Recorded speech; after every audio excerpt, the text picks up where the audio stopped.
Monsieur le Président de l'Assemblée nationale, honorables députés, les actes que le Président de la République a posés depuis sa prise de fonction manifestent clairement ce tournant que notre nation se doit de prendre pour restaurer le crédit de l'État et de l'administration publique devant le peuple, ainsi que pour redresser toutes les dérives précitées.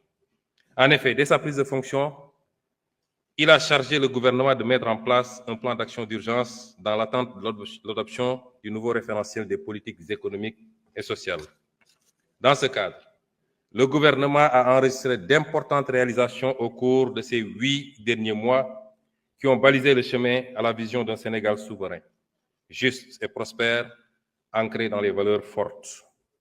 Nous nous sommes tout d'abord attaqués à la mère des batailles, à savoir l'établissement de la situation de référence des finances publiques, de l'état des lieux des contrats au niveau des secteurs stratégiques et la reddition des comptes. Bref, un Sénégal juste plus que transparent et au meilleur standard de la bonne gouvernance.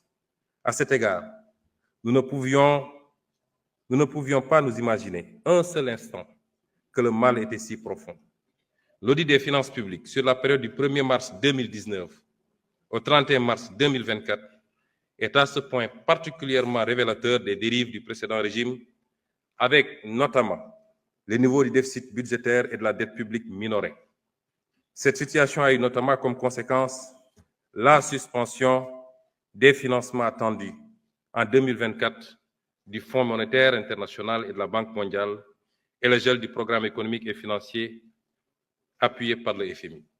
C'est le lieu, une fois de plus, de rendre hommage au président de la République, qui a préféré sacrifier à cet exercice de transparence plutôt que de démarrer son magistère dans le mensonge.